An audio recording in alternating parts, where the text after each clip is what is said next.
viewers, welcome to this English News Edition. Here are the major stories.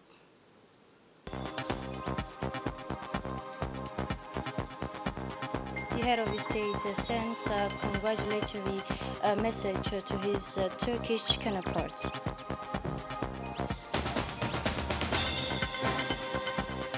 A Palestinian president calls for emergency Arab summits. Those were the headlines. Thanks for joining us in our newsroom. Yesterday, Saturday, the 28th of October, the President of the Republic, His Excellency Ismail Omar Guelleh, sent a congratulatory telegram to his Turkish counterpart, President Recep Tayyip Erdogan, on the occasion of the centenary of the founding of Turkish Republic, expressing on behalf of the people of Djibouti, the government, and in his personal name, his sincere, heartfelt congratulations, wishing him good health and happiness and further development and prosperity for the friendly Turkish people.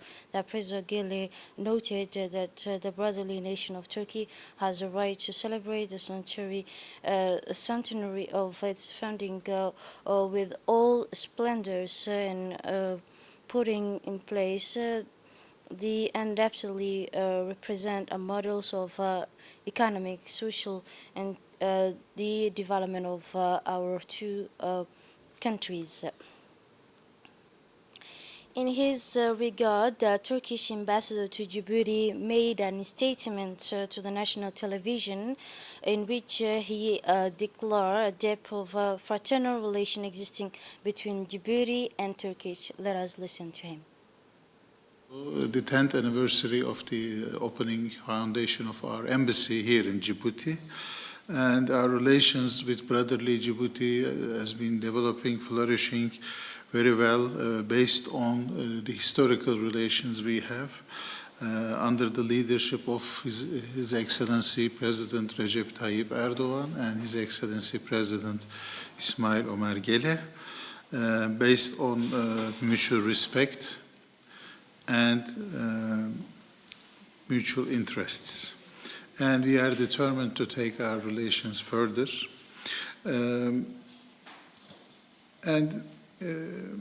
Turkey, with its economy and with its foreign policy, which is based on entrepreneurship and humanitarian issues, Turkey has become the most generous country in the world in terms of helping people in need and in terms of hosting millions of people who are seeking protection.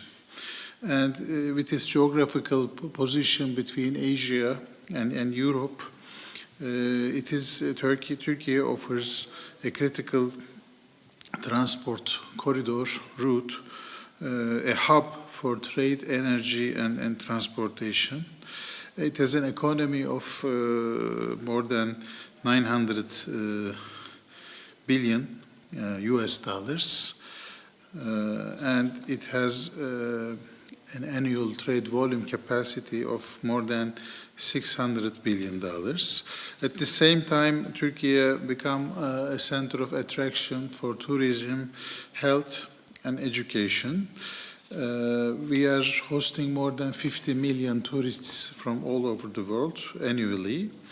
And we are also hosting more than 300,000 foreign students, particularly for higher education. And from Djibouti only, we have more than 1,500.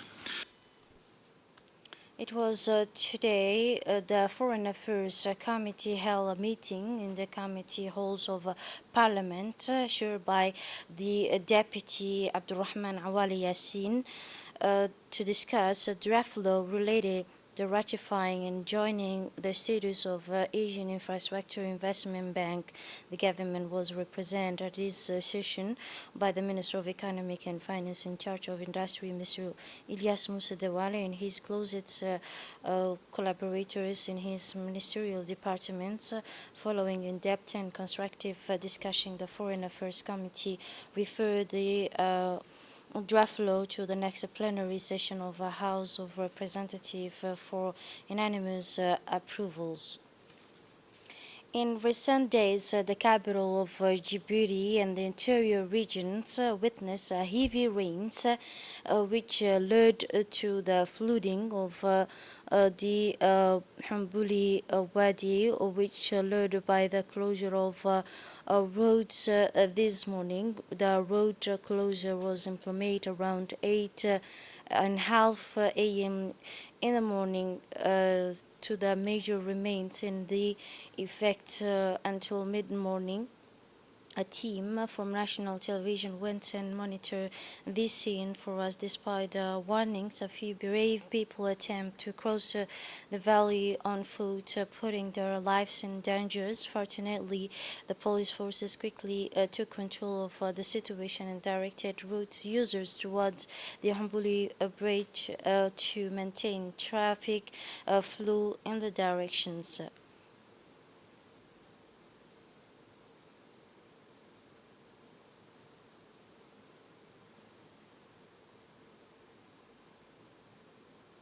The National Agency for State Information System continue the framework of these activities today. Organized major workshop on digital identity as part of the National Cybersecurity Week. This event brought together renewed experts from various sectors to discuss issues related to digital identity, thus becoming a crucial step in data protections and digital infrastructure. The experts panel include a key representative from the sector, including the Bank Central, the CDSI company specializing in safe wars engineering and solution integration, open sources and priority, as well as the data networks infrastructure specialties. These leading speakers share their experts and experience to the challenges from facing digital identity and the solution innovative ways to meet them. A magazine from the Renewable Energies. The government of the Republic of Djibouti has invested heavily in energy project, all renewable energy that the government intend to use hundreds to 2035 at the heart of the historical achievements of Gubeit wind farm is an actual essential electricity for Djibouti. Not only did this entity play a pivotal role in setting up the necessary electrical infrastructure, but it also catalyzed the realization of the national vision for renewable energy and sustainable development. The ADD was a driving force behind the construction of key transformer stations, which act as pivots between the wind farms and the national electricity grid. This position plays a central role in the process of transporting wind energy, the grids, this ensuring smooth and efficient distribution to end consumer. This movement and monument electrical engineering ensure smooth transits from the clean energy produced by the wind farm to homes and business across the country.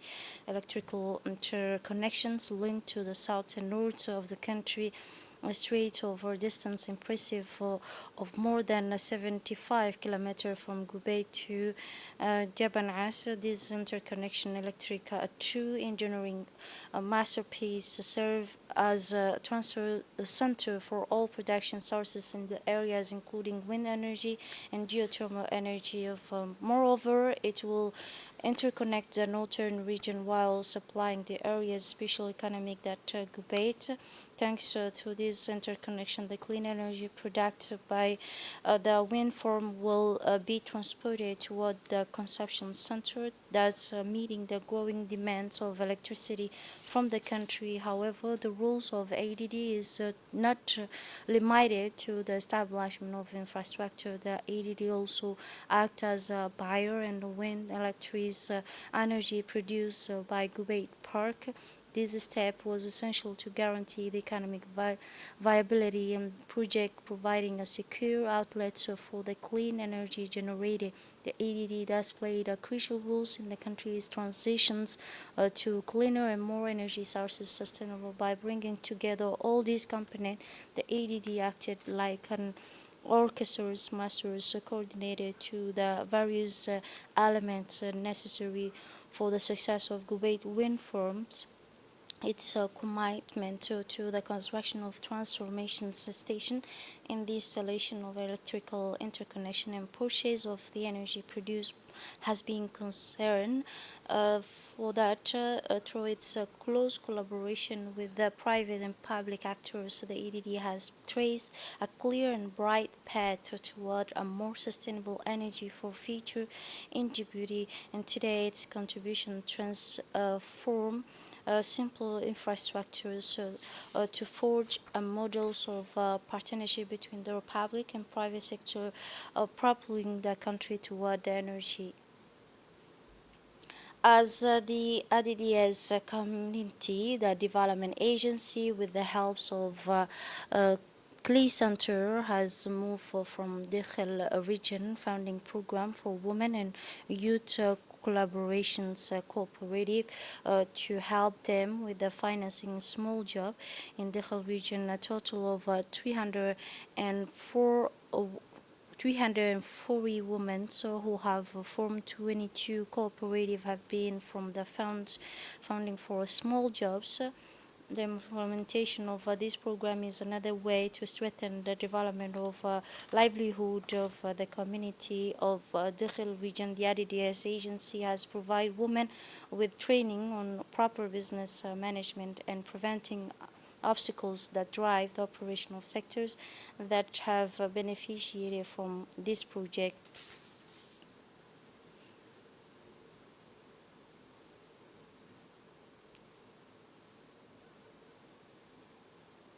And now in Ali Sabiha region, the Ministry of Women and Family, in collaboration with the Ministry of Islamic Affairs and Endowment and the United Nations Population Fund, organized in the Ali Sabiha region a training and enlightenment course on combating female circumcision for a group of imams and preachers in the region.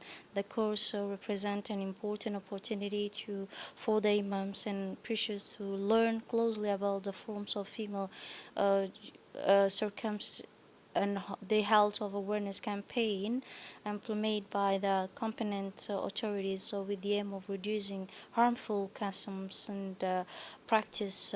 It should be noted that the female result in the complications that often appear during the menstrual cycle and also childbirth.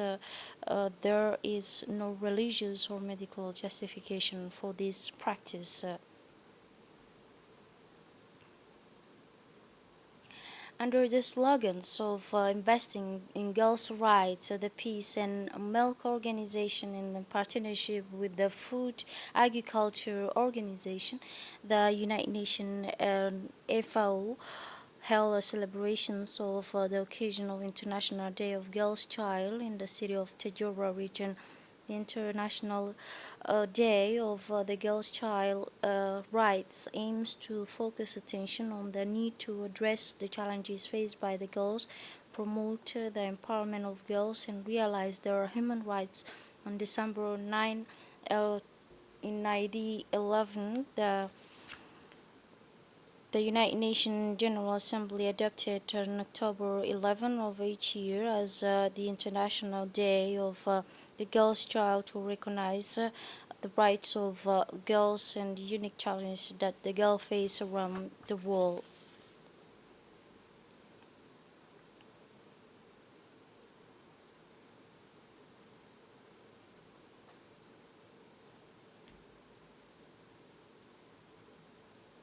In their respective speech, the head of education and the adolescent development, in his speech, the UNICEF office said that Djibouti explained celebrating International's Day of Girls in almost importance in order to contribute in promoting rights of children in general and girls in particular. As for the parliamentary representative, for in his speech for this,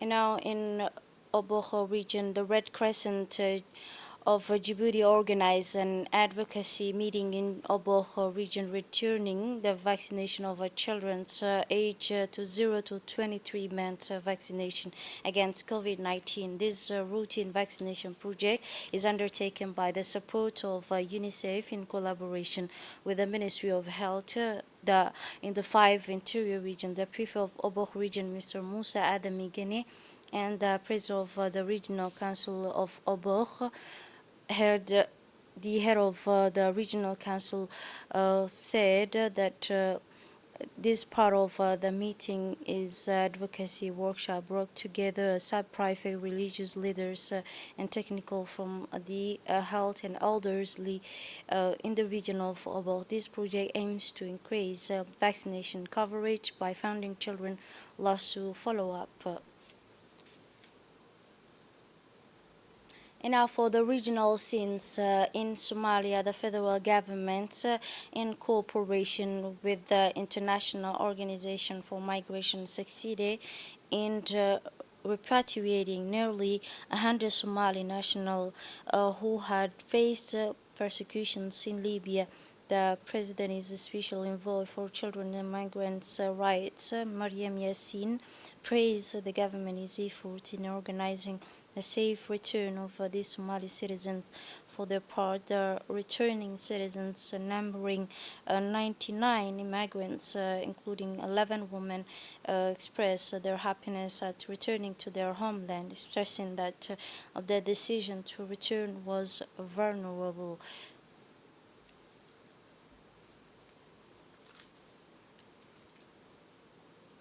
It was yesterday, the Saturday, Palestinian President Mahmoud Abbas called for an emergency Arab summit to discuss the repercussions of the war launched by Israel in Gaza Strip.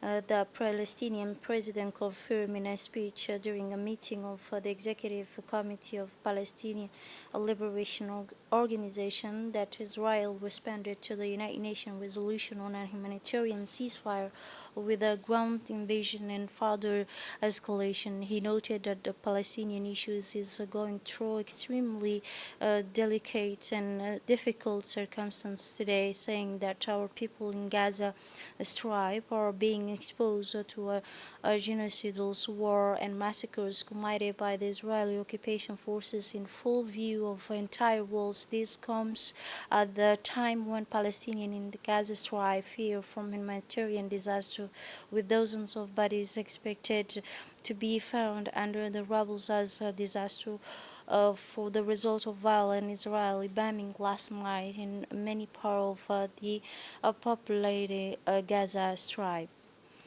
This is it for this edition. Thanks for watching and have a wonderful evening.